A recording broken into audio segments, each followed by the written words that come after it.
So has anybody that's here ever had any conflict in any of your relationships? Raise hands. Nobody? Well, we don't need to do any more then. If nobody, it's 2 hands. Okay, hands and feet. All right, we got the right audience. So in order to avoid those conflicts, have you ever taken the Geographic Cure? You know, you change relationships, you go to the other side of the country, and the person who picks you up at the airport finishes the sentence that the person that dropped you off started. What happened? How do they know what to say to you? Well, unknowingly, for most people, we literally transmit energetically everything that's going on for us, and life responds. When we hold energies from this side of the board, over here on the right side, what happens is we hold disintegrative energies, and disintegrative energies held in a cell are disease-producing. You know, if we go to the opening words in the book of John, where we're told it says, in the beginning was the Word, and the Word became flesh. It's not what it says at all.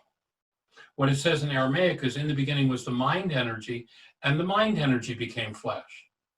When I engage in a thought, I literally produce a molecule in my body. You know, Deepak Chopra talks about that as the non-visible becoming visible, the non-physical becoming physical. And of course, when we're talking about physical, we realize that it's all just energy and it's levels of awareness of energy. So we're aware of energies on what we call the physical through what are called our physical senses, but we're not necessarily aware of the qualities that they hold. So when we originate mind energy, that literally becomes a neuropeptide within our structure. And that neuropeptide circulates around within us until it finds a cell with a receptor site that matches. The neuropeptide lands on the cell. Now, the cell biologists are saying that then the cell replicates it. I don't think that's what's really happening. I think what's really happening is when we originate mind energy, because we're creators, we're originating our creation. When we put that mind energy into a cell, when it lands on the cell informs us of the quality of our creation. And rather than the cell replicating the neuropeptide, my offering is what happens, I'm going to put my markers down for a second. If we were looking from the inside, is that, or from the outside, when it lands on it, inside it's inserting itself in the cell. And the frequencies that we see being inserted are what we call chemistry. And it changes the nature, the function, the communication, and the direction of the cell. Now, relative to this integrated energy system, you know, if we listen to Einstein, he says, on such things as matter, we've been all wrong. What we have heretofore called matter is energy, energy whose vibrations have been so lowered as to be perceptible to the senses. There is no matter. Matter doesn't exist. What exists is energy in form. And relative to this integrated energy system that we call a body-mind unit, there are 2 qualities. There's integrative energy, that which is over on the left side of the board, and disintegrative energy, that which is over here on the right side of the board. Now, we've had the experience over the last 2 years. Our granddaughter came into the world just a little over 2 years ago.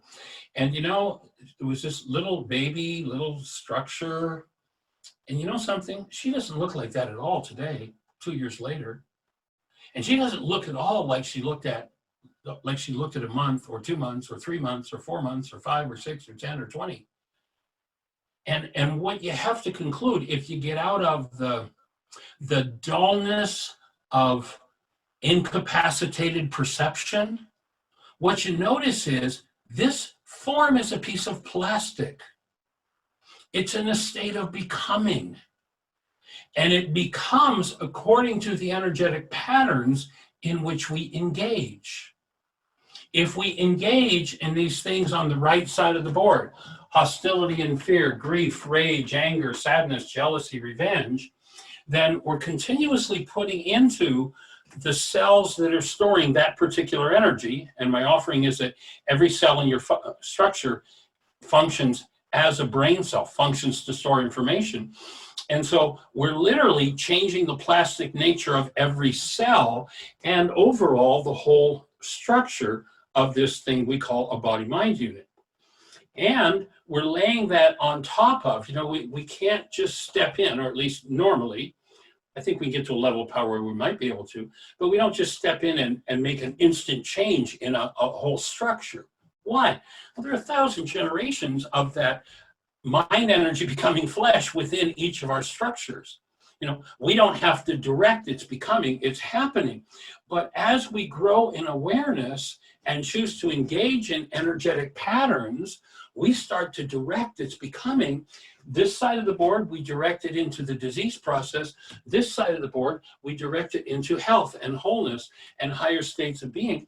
And if we lived on a planet where 7.5 people woke up every morning, 7.5 billion people, pardon me, woke up every morning realizing that this is who they are, how different would our creative process be?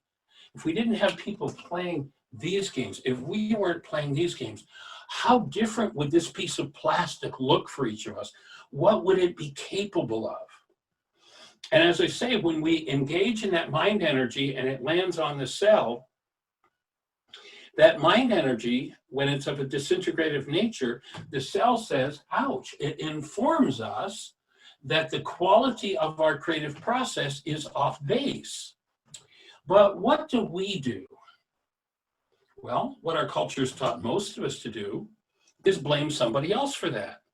Have you ever said this to somebody? You made me really mad. You hurt me. You really have a problem. You ever said that to somebody? And the question I like to ask is, if they're the one with the problem, why are you the one with the pain? That doesn't make any sense. If they're the one with the problem, they'd be the one with the pain. But if you're in pain and you think somebody else has got a problem, you've got a problem. Now, we have a definition for the act of thinking or speaking as though something outside of you is causing what's happening inside of you. And that's called denial.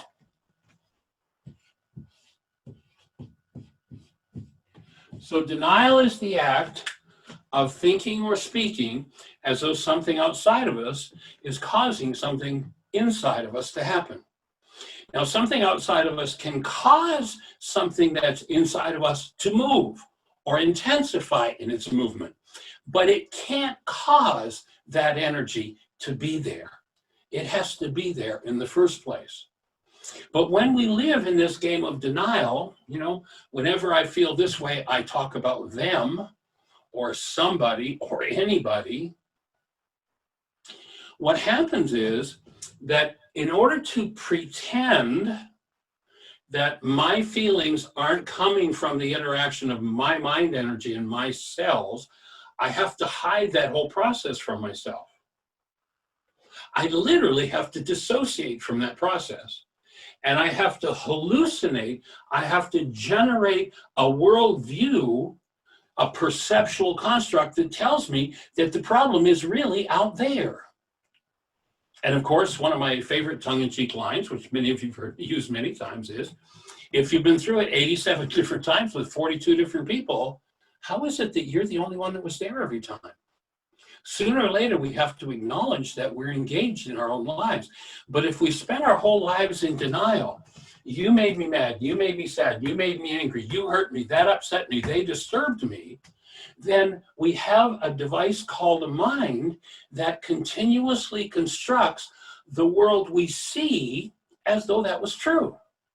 And what that means is that the real cause of what we're experiencing, we have to dissociate from.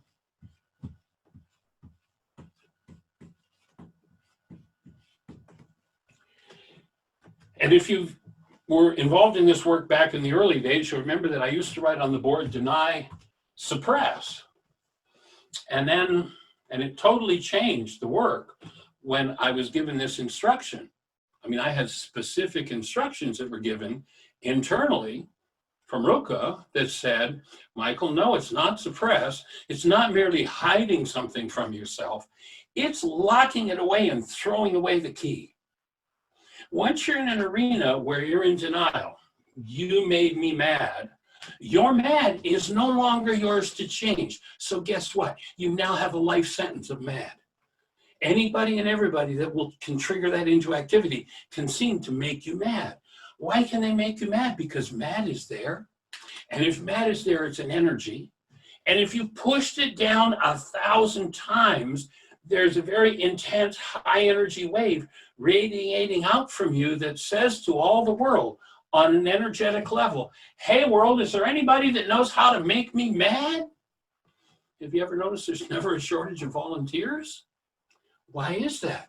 Because life abhors you being diseased. Life doesn't want you dead. So life has been structured, it seems, so that if you are holding to a dis-ease energy and you've dissociated from it, someone's going to show up, and that happens through the law of resonance. Someone is going to receive the energetic invitation to come to your life and do to you exactly what you never wanted to have done. And if you tell them what's wrong with them and you get rid of them and you go away and you take the Geographic Cure, you'll find somebody else and somebody else and somebody else. I feel so blessed the universe reserved the title of my book for me. Why is this happening to me again? Because virtually everybody in the universe has asked the question. And, you know, probably the greatest atrocity done to us as human beings down through the ages and that we've bought into is that we've had hidden from us the fact that we are by nature creators. Nobody told us that. They told us all kinds of crazy things, but they didn't tell us that through the energetic patterns we engage in, we create our own cellular health and diseases. We create everything that shows up. We literally create the way this piece of plastic called a body-mind unit unfolds and becomes either toward disease or toward health. It depends on what the predominant resonant energy is in your structure.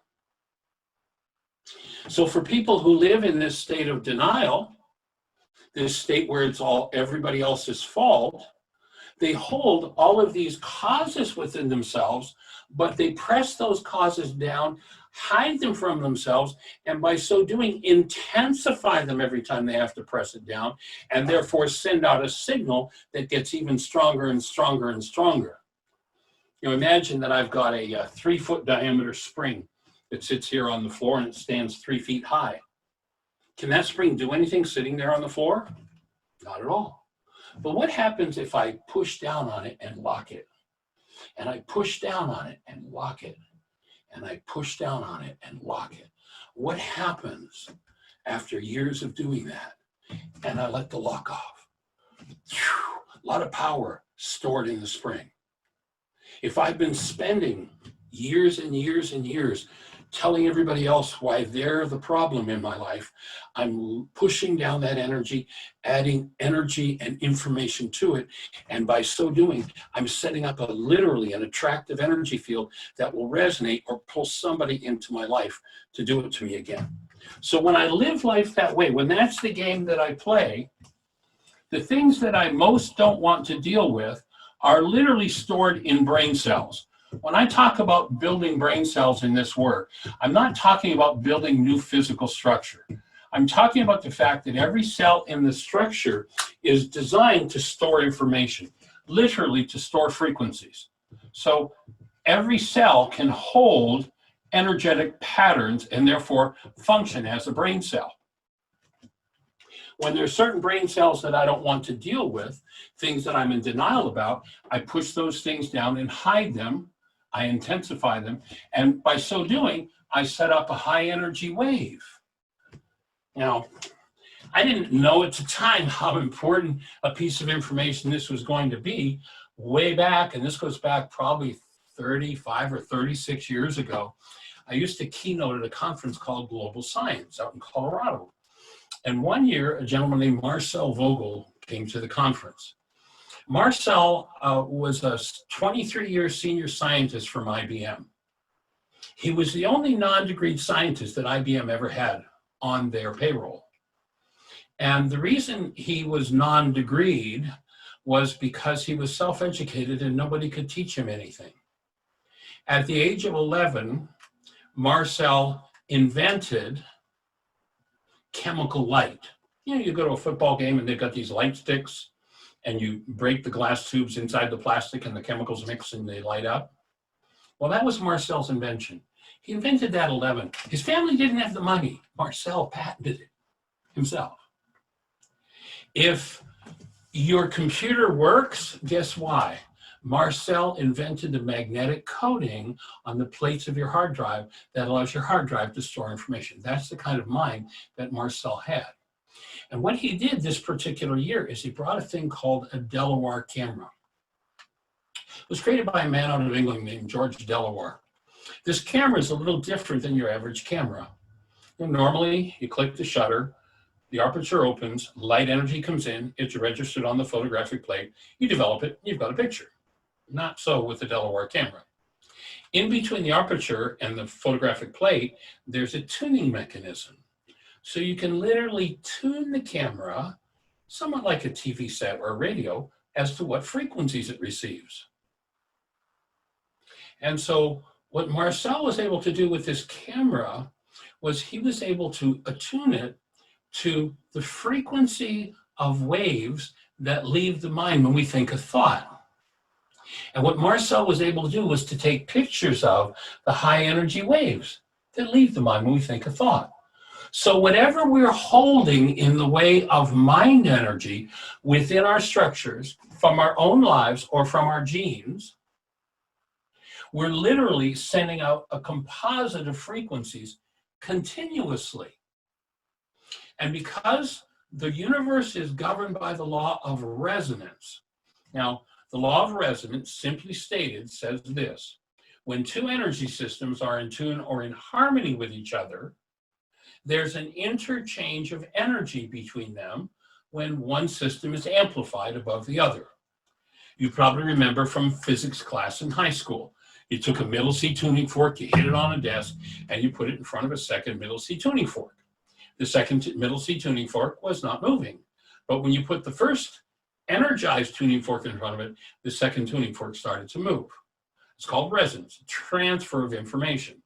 So notice that this tuning fork is moving, and through resonance, that one starts to move. Resonance creates motion. You might think about let's imagine you've got a baby grand piano, and you have two of them, and you open the top of the two baby grand pianos. Now there are hundreds and hundreds of keys in each piano. But if I go over to one of those pianos and I hit the middle C, and I go look into the second piano, there are going to be a bunch of strings vibrating in that second piano. Guess which ones? Only the ones that are keyed to middle C are going to be moving in that second piano. So resonance creates motion. Now, in the human realm, my offering is, resonance adds another piece to the puzzle, and that is resonance creates motion toward. So, I hit middle C on this piano. The other piano isn't going to get up and crawl up on top of it. It's not going to create motion toward. But in the human realm, when I set up a frequency, those who are in resonance with that frequency are going to tend to be drawn into my space. And if there's something that I have denied and dissociated from 1,000 times, and it's deeply hidden away in the darkest recesses of my mind, I don't even know it's there, but having pushed it down 1,000 times, it's got a pretty powerful wave coming out of it. Now, if this person has the matching bag of garbage, if this person has the brain cells and the behaviors that match what I've denied and dissociated from, unless they are very conscious, they will tend to be directed by that energy wave. That energy wave will resonate these brain cells in them. Those brain cells will fire, constitute their, what they would call their conscious thought and behavior, and they're going to tend to do a behavior toward us.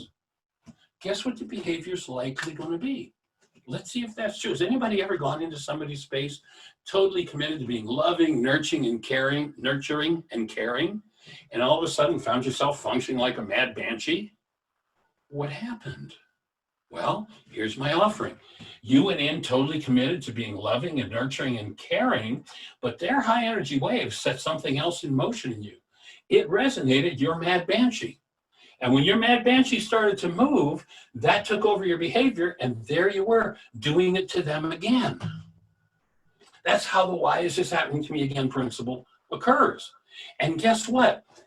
Even if you didn't do it, they're going to see you do it. Well, Michael, that doesn't make any sense. Oh, yeah, it does when you know how the mind operates, because here's what's going to happen. When they do that behavior, when they bounce off of that high energy wave in you and do that behavior, they're going to resonate those very brain cells that you've denied and dissociated from.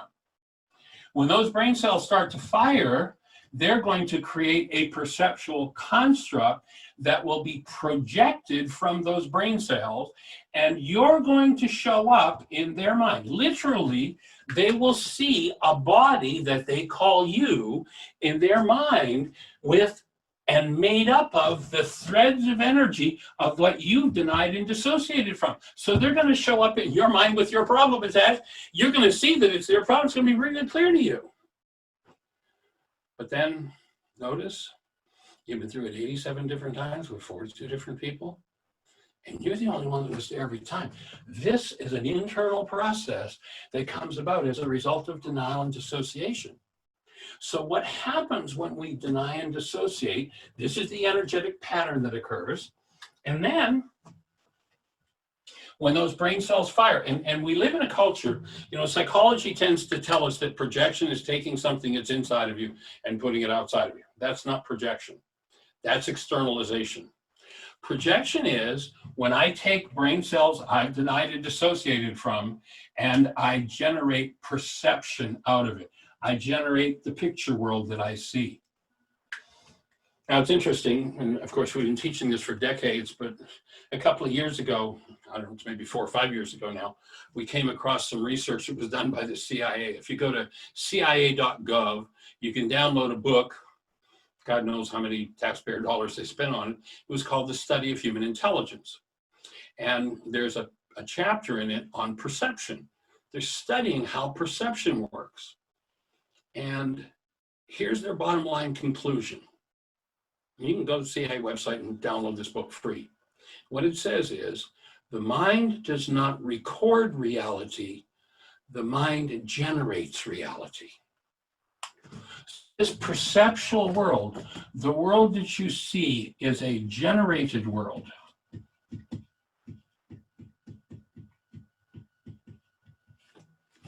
And as a generated world, it is a construct of your mind.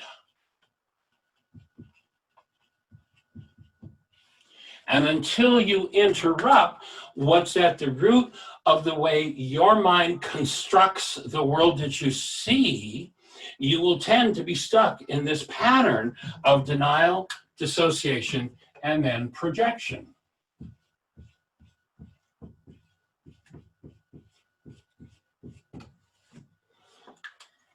Now, our culture tells us that we have a pair of windows that we all get to look out of and see what's going on in the world. That is probably the biggest lie you've ever been told. You do not have a set of windows that look out into the world. It's not possible. You have an antenna. It's called the eye. It's a frequency receiving device. It receives frequencies based in light energy. Light energy enters the eye, and through the law of resonance, the information that comes in through the eye resonates brain cells. And brain cells generate perception, the world you see. You can't look out through this antenna. All the eye is, as the other senses are simply frequency receivers. They're just receivers of energy. And whatever energy you have brain cells for, whatever brain cells it resonates in you, the brain, the mind, distinguish between those two because the mind functions through every cell in the body, the mind generates this perception. And it's interesting, there's some Harvard research that says that in a time frame where 10,000 brain cells fire, that is, there are 10,000 measurable units of electrical activity going on within this structure, in that time frame, which is about a 25th of a second, The max amount of data that goes into building your perceptual world is 9 bits. That's it. You get to see 9 bits out of 10,000 brain cells firing. And it's been estimated that the actuality of the world perhaps contains as much as 20 trillion bits in that same time frame. So we're looking at a tiny, tiny fragment of what's actually happening in the world and a tiny fragment of what's going on within our minds. Now, when you get down to that, what you call this sort of a device is an evidential device. When you're only looking at 9 bits of data out of 10,000 brain cells firing, you're looking at evidence. There are no facts there. There is only evidence. And there's a device, or there's a function of the mind called a bias. And in electronics, if you've got a, let's say you've got a transistor, and that transistor is designed to pass a certain frequency, you have to apply a voltage to it that allows that to pass. Well, it's pretty much the same here. You have to apply a willingness to have certain evidence present itself. And so that bias that is what's contained in literally our whole generational pattern. And as a result, the only evidence we ever get to see is evidence of our own BS.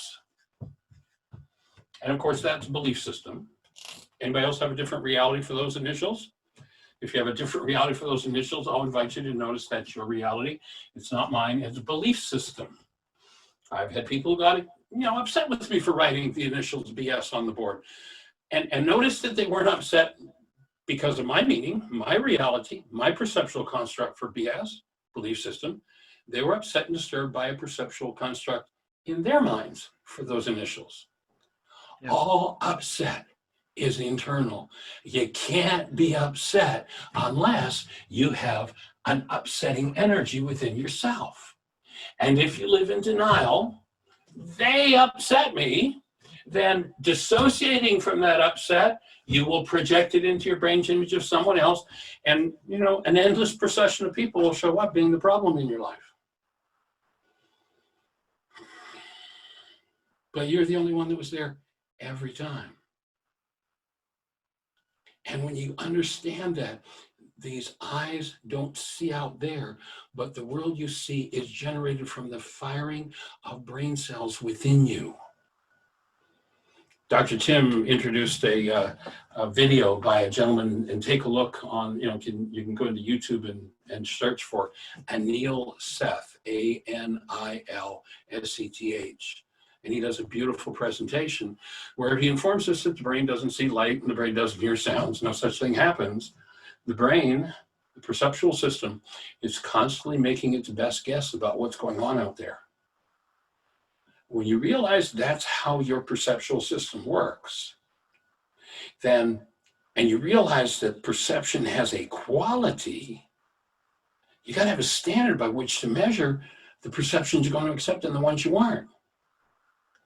There is a sign within your structure that will tell you 100% of the time when your perception is off base. And that is your perception fueled by either hostility or fear? Remember I asked earlier, did anybody ever accuse you of doing something you've never done or saying something you've never said? Most everybody in an audience will raise their hand, kind of a laugh. Yeah, I sure have. Take a moment and think about any time in your life where somebody's done that kind of accusation and they were not correct. What state of mind were they in when they accused you of saying something you never said and doing something you never did, even though they swear they saw you do it? I guarantee it's always hostility and fear. Yeah. Now, that makes sense to you when you're looking at other people, but notice that you still have a tendency to trust your mind when it's doing hostility and fear. Hostility and fear are indicators that the mind is using corrupt data to build the world that you see. If you come from generations and generations and generations of hostility and fear-based perception, then it seems like that's the only thing possible, is perceptions based in that. But the mind does not record reality. The mind generates reality. If your mind is generating your reality out of hostility or fear, and remember, this is reality. The perceptual output of the mind is your reality. And what's going on in the world, this 20 trillion bit world, is actuality. When you can let the actuality come in and teach you, well, what are you going to have to do to be able to do that? You're going to have to make a space for it to happen. You're going to have to collapse this projection. Guess what forgiveness does? Is forgiveness about letting other people off the hook because pain or trauma is moving in you? Forget it. Never forgive anybody for anything. And many people say, oh yeah, that's right, I have to forgive myself. Never forgive yourself for anything because you can't. It's not possible. What the Greeks taught us was to let other people off the hook. They taught us pardoning in place of forgiveness and totally bastardized the idea of forgiveness. Forgiveness is the tool with which you collapse perceptions based in hostility and fear, and you leave a clean and open space within your mind for something based in active love to come forward. And when that happens, then what enters into and what fuels the human mind is this state of being that we are designed to function out of. And this physiological device becomes a home where love is incarnated and embodied, and it fuels absolutely everything. So the key tool that's needed, if you recognize that your life has any given arenas, it might be in the arena of relationships or money or business or work or employers, employees, whatever arena it's in, if you find yourself, your mind producing hostility and fear, your job, should you choose to accept it, is to weaken those frequencies of hostility and fear until they can no longer take over your perceptual system. Now, each of us has an innate tendency to perceive life in a certain way. That's because we have generational patterns. Remember we talked about there's integrative energy, there's disintegrative energy. Interesting, in the Aramaic language, the word that describes disintegrative energy is sin. It's an interesting word in Aramaic. The word sin has nothing to do with some terrible, awful thing that you've done. The word sin in Aramaic is actually an archery term. When you picked up the bow and arrow and you fired at the bullseye and you missed the bullseye, the scorekeeper yelled sin. All it means is you're off the mark. That's all it means. And if I put an energy that's off the mark, some form of hostility or fear, into a cell, I begin the degradation of that cell. Now let's go back to the Aramaic way where they informed us the wages of sin is death. Now I can remember being a kid and thinking, oh, God's going to get me for my sins. That's what I was taught. You're going to be punished for your sins. And here we live on the punishment planet. How common is that belief? What if we lived on a planet where 7.5 billion people could not even conceive of punishment, let alone reach out in punishment? What if we had 7.5 people who simply functioned as love and punishment never entered their awareness in any way, shape, or form? How different would our world be? I'm offering a worldview that that's possible, and that's where we want to go with this work. So when they say the wages of sin is death, all they were saying is, if you put disintegrative energy on top of disintegrative energy on top of, you're going to die. Your structure isn't going to be able to carry that burden. Literally, mind energy becoming flesh, that chemistry that we call it that lands inside the cell is going to create deterioration of the cell. You get enough cells deteriorating, you get an organ system failing. You get enough organ systems failing, and you die. Life can't be supported in a system that is filled with sin. And it's got no connotation of, evil, bad, wrong, nasty. It's just, what quality of energy are you engaging in? And then you remember they said, the sins of the fathers will be passed, yea, unto 3 and 4 generations.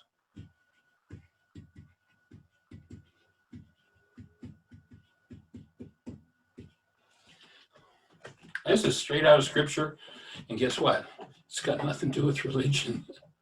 It's just the way the system works. It was interesting. I came across this morning some emails from a friend from several years ago, and I'd sent him some of the material on the Beatitudes and the Kabur's manuscript, and he passed it on to a friend of his, business acquaintance. And I just read it this morning, and this fellow is Jewish, and he was putting forward some of Yeshua's ideas, and they were, man, these kinds of ideas. And this guy, this executive from a company he was working with, sent back, he says, what, you and Jew are talking about Jesus? I'm going to have to sit down and have a few shots of tequila before I read this, because our world's been brainwashed that this is about religion, and that's just another scam to keep people separated and finding somebody else at fault and not living as their true nature. What this man said is, this is what causes you to die, and you have generations of that in there. Who told you that literally, you go back 4 generations, and that's 31 lives. Who told you that you have every thought, every feeling, every reality structured within your structure of the previous 30 people in your generations? Did anybody tell you that? The thoughts, the feelings, the attitudes, the perceptual constructs of mom and dad, and mom and dad's mom and dad, and their moms. Did anybody tell you that? This book called Scripture is not about theology. Here's where it's about genetics. It's about physics. It's about physiology. It's about psychology. It's about how this energy system called life works. But the Greeks didn't want us to know that. You'll notice the Greeks, they had these gods that raped their own mothers, murdered their own children. Pretty heavy-duty group of folks. So through that filter came this insane interpretation of something was just meant to help you to determine how to live your life. So if you've got generations of energies that are off the mark in there, you're in trouble. And of course, you think about 3 to 4 generations, and where did the fourth generation back get their thoughts, their feelings, their realities? But from the previous generation and the previous. And so what this work ultimately is inviting you to do. And I'll say that having developed this and worked with this for almost 50 years now, when people are first introduced to this, they get it on a certain level. But it isn't until people work with it for 5 to 10 years that they really grasp what it's about, what it really means. And what we're inviting each of you to do is to develop a skill unheard of in our culture. And that is the skill of being able to delve inside of your own energy system, to learn to collapse projections of untoward energies, move into and literally decode what's in the cell. Literally, that mind energy comes in, lands on a receptor site, is integrated into the cell. The skill is to pull that out of the cell and throw it away. That's forgiveness.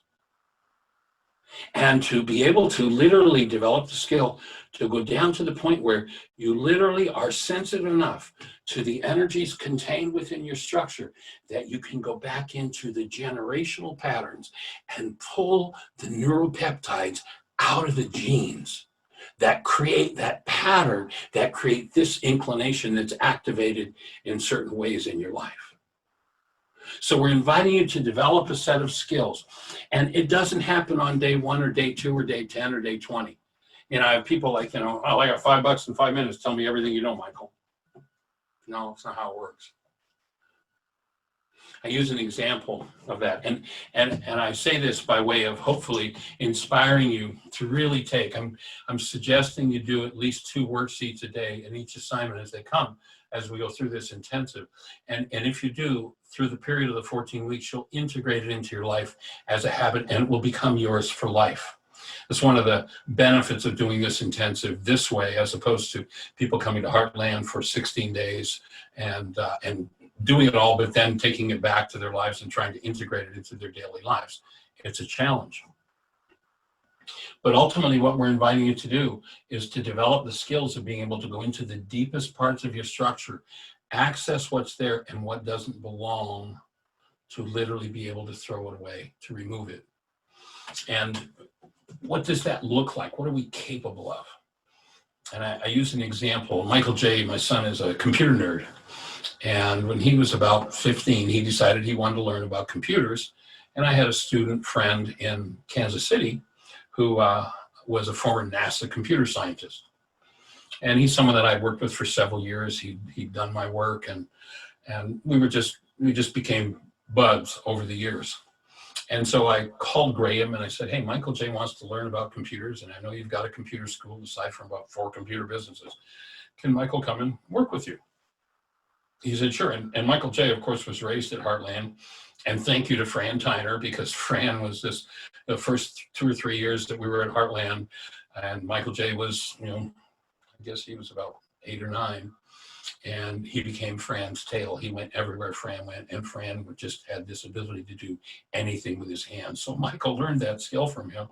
And so he ended up going and living at Graham's home and doing kind of an exchange with him for room and board while he was going to school and studying computers. Actually, over a period of a couple of years, when Michael J.'s stereo system left the house, we knew he'd gone to Kansas City, and that was it. But I tell the story because there was a point where I had bought a new computer, and when I got that computer up and running, got it online, this is back when you pushed the button, it went beep, beep, beep, beep, beep, beep, all these tones, and you got this crawling thing that happened. Well, it didn't work properly. So I called the company, and I don't know, I spent 2, 3, 4, 5 hours on with technical support. They couldn't get the computer working. So I said, well, pack it up and send it back to us. We'll fix it. So I packed it up, sent it back to them. 2 weeks later, I got the computer back. It's ostensibly fixed. I plug it in, same problem, exact same thing. So I get on the phone with tech support again, go through the whole routine. They can't get it working. So I don't bug Graham because he's a really busy guy. He's got 3 or 4 businesses. And so I picked up the phone, I called and said, Graham, I apologize for bugging you, but I got a problem. Can you help me? And so I explained what had happened, and I'd sent the computer back and they couldn't fix it. And what do I do? It's a brand new computer. He says, okay, well, go to a C prompt. At that point, I was a little bit ignorant of computers. I said, what's a C prompt? And I followed his directions. He said, well, put in a string of letters and hit a return. So I put in a string of letters, hit a return. Read to me what it says. And I read it to him. And he says, okay, type in this string of characters and hit a return. Read to me what it says. So I put that in, hit a return, and I read it to him. He said, okay, your computer's fixed. What? Your computer's fixed. Oh, now come on, Graham. I sent it back to them. We've spent hours on the phone. Michael, your computer is fixed. Guess what? My computer was fixed. Now, the company that built the system couldn't troubleshoot what Graham did literally in 3 minutes on the phone. That's called having brain cells for something. Are there challenges in your life? Are there hostilities and fears that you can't seem to overcome? Are there disorders and diseases that just don't seem resolvable? Well, as I said, 5 to 10 years of engaging. And people say, well, that's a long time. I don't know if I want to. Well, what else is there to do? There is no other path to this end result than doing your work. In the ancient times, they wanted an instant fix too. Well, $5, 5 minutes. What did they say to them? You can't storm the gates. You can't do it. It takes doing your work. You have this body-mind unit. There are generations and generations and generations of untoward energies in there, and you've just got to clean it up. Now, I've spent the last half century studying how to do that, how it works, what that all means.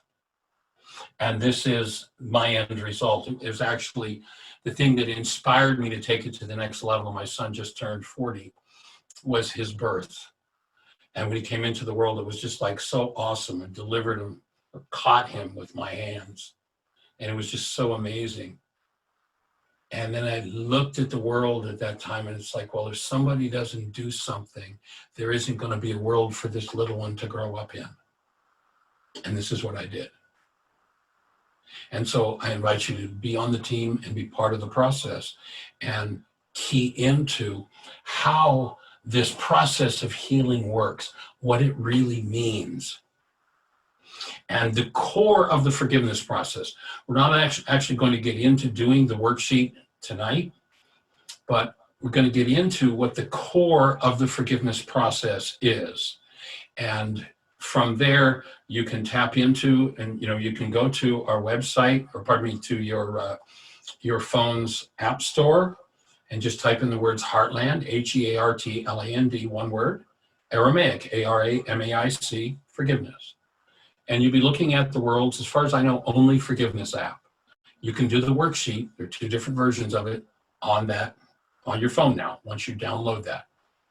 And or you can go to whyagain.org, and in the upper left-hand corner of the page, it says start here, click that button. It'll walk you through literally 50 years of what it took to understand how this process of forgiveness works.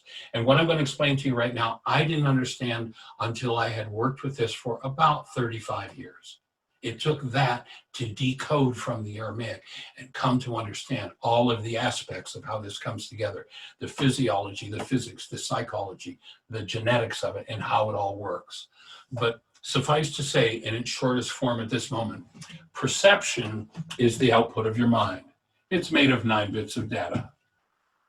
If your perception is fueled by any form of hostility or fear, you have a problem, because you are suffering from degraded perception. And your life will never go the way you want it to go while your perception is degraded. Underlying degraded perception is generations and generations and generations, our generations of unresolved hostility and fear. The thing that drives this whole process, and you'll notice in your life in general, unless you're just a naturally nasty person, excuse me. If your persona is that degraded that you're a naturally nasty person, you'll notice that as long as everybody's doing what you want them to do, you're a pretty happy camper. But when someone, yourself or someone else, is not fulfilling a goal that you hold for them, that's when you go into hostility and fear, degraded perception, and untoward behavior. Why? Well, how does all that work? Well, here's what happens. Obviously, if there are 10,000 brain cells firing, and this is the most quoted piece of psychological research, and was done back in the 60s, if I remember correctly. This is the most quoted piece of research in psychological history. 9 bits of data, 10,000 brain cells fired. Now, there's other research that's come up since then that says, no, it's 13, it's 12. It doesn't matter. The point is, we get to see a little tiny fragment of what's really going on within us. And obviously, something has to determine which 9 bits of data your mind is going to use to build your perception. Something has to make that determination. What is it? The driver for that whole process is your goals. When you load a goal in the mind through resonance, everything associated with the frequency of that goal. Remember, everything is frequency. I actually don't speak words. I've never spoken a word in my life, and neither have you. We call it words, but actually I have a little flap of skin in my throat, and I know how to blow air over it so that it creates these things that we call words. But what's really happening is this air moving out causes air molecules to move. The air molecules moving cause a little drum inside of your ear to move, and that drum moving sets up an electrical frequency, and nothing is communicated by that except frequency. No light, no sound, no nothing goes in there or here. What goes in is frequency. And then that frequency causes brain cells to fire. And now your whole history, including your whole genetic history through the last 1,000 generations, is set into activity through the law of resonance. Whatever that goal resonates in you is going to be the information that is recruited by that goal to produce the perception, which includes your attitudes and your behaviors. If you don't like the behavior that you're doing, you know, we hear about the alcoholic that got drunk and did crazy stuff. And the next morning when they wake up, they are so repentant. Oh, that's so terrible. I will never do that again. And they really mean they're never going to do it again. But guess what? Next time they get drunk, they'll do it again. Remember we talked about inhibitors earlier? What's the first thing that happens with alcohol? Excessive amounts of alcohol knock out inhibitors. And now all the generational patterns that were never allowed, that were always shut down, that were always inhibited, will come into play, and people do crazy stuff. And much as they feel sorry the next morning and swear they're never going to do it, unless they go in and clean up these generational patterns, they're going to do it the next time the circumstance warrants it. And so goals are the driver for this process of billions of bits of information moving in the world, billions of bits moving in us, and 9 bits end up producing the world we experience, the thoughts we think, the feelings we feel, and the energy we engage in. And this process is designed to be fueled by active present love. That's the power supply that it's designed to work with. Now, does anybody have a device in your home, your office, your shop, your car, your business that works really well when you unplug it? No. Human perception is designed to be fueled by human life. It's designed to be fueled by active present love. If your perception is fueled by hostility or fear, then you're not even human. Just because one has a human form does not mean they are human. Remember holding the newborn? Go back and hold that newborn child. Notice when you hold the newborn, what serenity, what peace, what sweetness, what the presence of love is like. Then ask yourself a question. Is the newborn loving me, or is the newborn love? My offering is the newborn is the active presence of love, and so are you. If the active presence of love isn't active in your physiology, then there's no human life, because it is love that is human life. Remember Yeshua said, I come to bring you life? You look at his whole body of work, and the whole thing is about how do you get rid of the hostility or fear, and how do you fuel your mind by the active presence of love? Now, it's a 2-part process. One part of the process is the dissolution of the generational patterns that do not belong. That's called forgiveness. Forget about ever forgiving anybody ever again. And it always amazes me, because I've had people who've been around my work 10, 15, 20 years, and they'll still talk about how well I forgave them. Stop. Never forgive anybody for anything. If you choose to pardon someone, you know, they did something crazy, and you go, I can let that go. I'm going to let it go. I'll pardon you. I'll let you off the hook for that. That's done.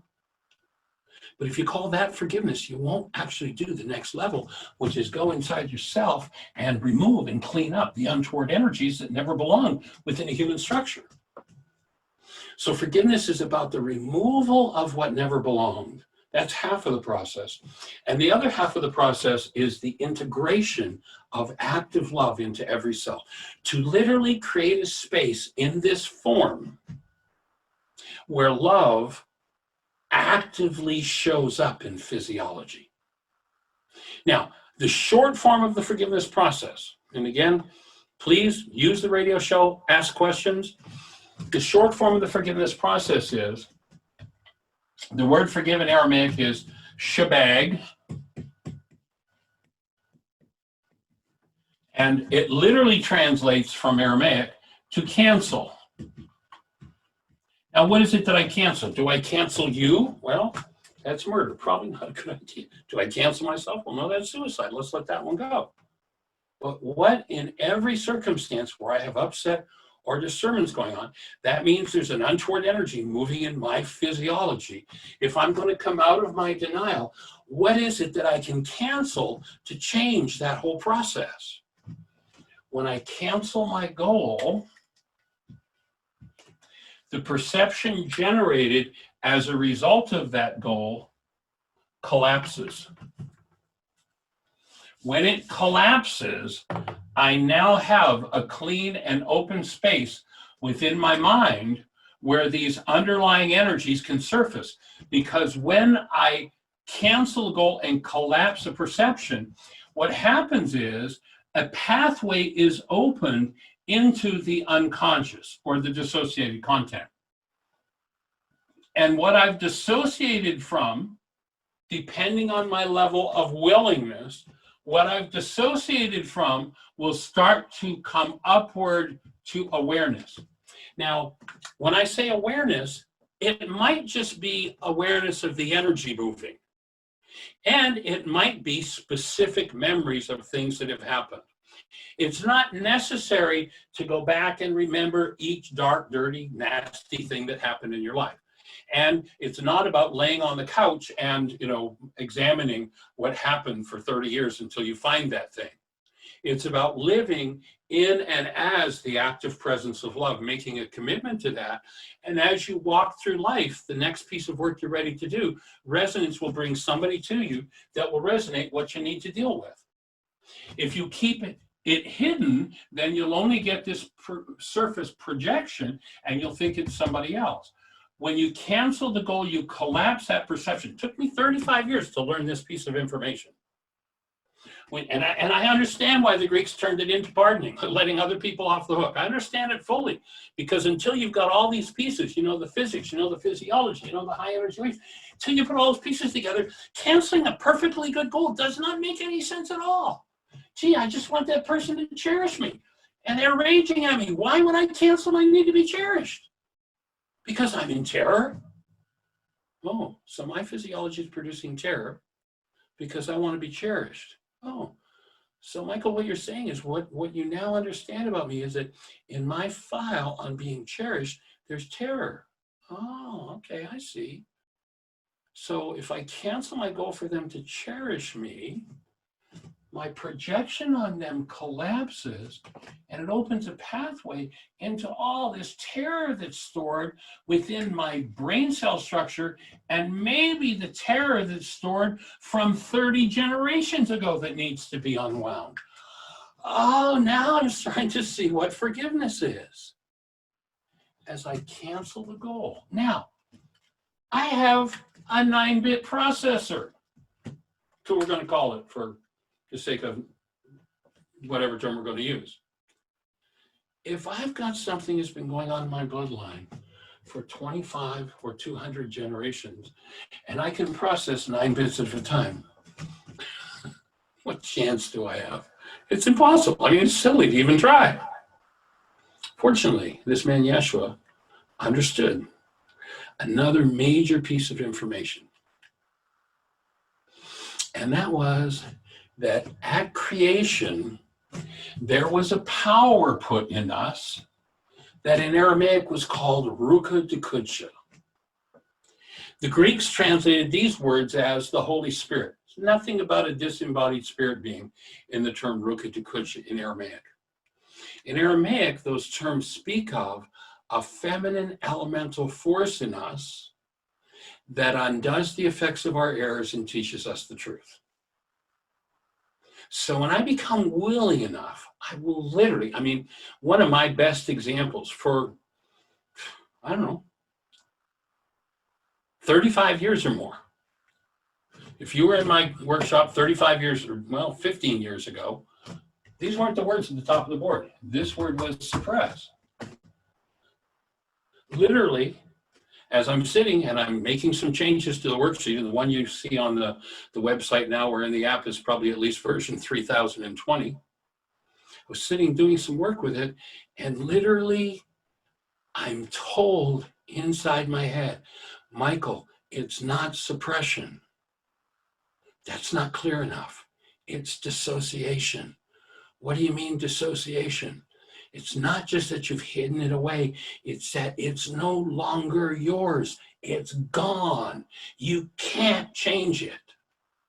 When you understand that denial, thinking or speaking as though something outside of you is the cause of this that's in you, then you have to believe that, hide the real process that's happening inside of you. This genius, I mean, how did he come up with this? I don't know. But here's what he showed us. Cancel the goal. Collapse the perception. Perception drops in on its root. You've now got access to the hidden part of your mind. Bring it forward in the presence of love, and then there's a super processor that is available to you. In Aramaic, it was called Ruka Dekudsha. She, a feminine elemental force in us, that undoes the effects of our errors and teaches us the truth. So at the point where I cancel the goal and collapse, I may open so much that I'm so overwhelmed. This is part of the whole flood idea. You know, I'm so overwhelmed. This is just so much to move. How do I do it? I connect with Ruka. What is Ruka? In the original Aramaic, they never said anything about God sending out his spirit. What it says is the Creator sent out his breath. We have access to this phenomenal super processor called Ruka Dekudsha. She will, if you invite her to, undo the effects of your errors and teach you the truth. Now, if you've still got a use for one of your lies, well, I just want to keep this little bit of hostility back here, so I needed to protect myself, then she's not going to touch your hostility. It's yours. Hang out with it all you need, all you want. But when you're willing to surrender, when you're ready to really let it all go, she will process you right down to your genetic toes. And this is what we want to connect you to. She will teach you. I can't teach you. She will teach you. That power is in you. It's yours. It was given to you from the beginning. It's always been there for us. And the world taught us to pay attention to the gods out there. And we start to recognize the process is that of collapsing pained perception, allowing it to drop in on itself, and allowing those underlying energies to come forward in the presence of love for dissolution. It is the removal process. I use a visualization. You know, we got to see too many times, and just went by the anniversary. It's on TV again. You can talk about kids with PTSD. What do you suppose was happening to kids on 9/11? Little 2, 3, 4, 5-year-olds when they watched time after time these buildings go down. And they didn't know that it only happened once and it was a repeat. Talk about PTSD. That's what a lot of people are walking around with. It needs to be forgiven, needs to be cleaned up. But if you think about when those towers were hit and they collapsed in on their own footprint at free fall speed, not possible from a point of view of physics, but that's another story. But think about how those towers collapsed in on their own footprint and use that as a visualization for when you cancel a goal, when you're really willing and you cancel a goal, your perception will collapse. It'll drop in on its own footprint and you get to heal whatever's at the root of that. That is the process of forgiveness.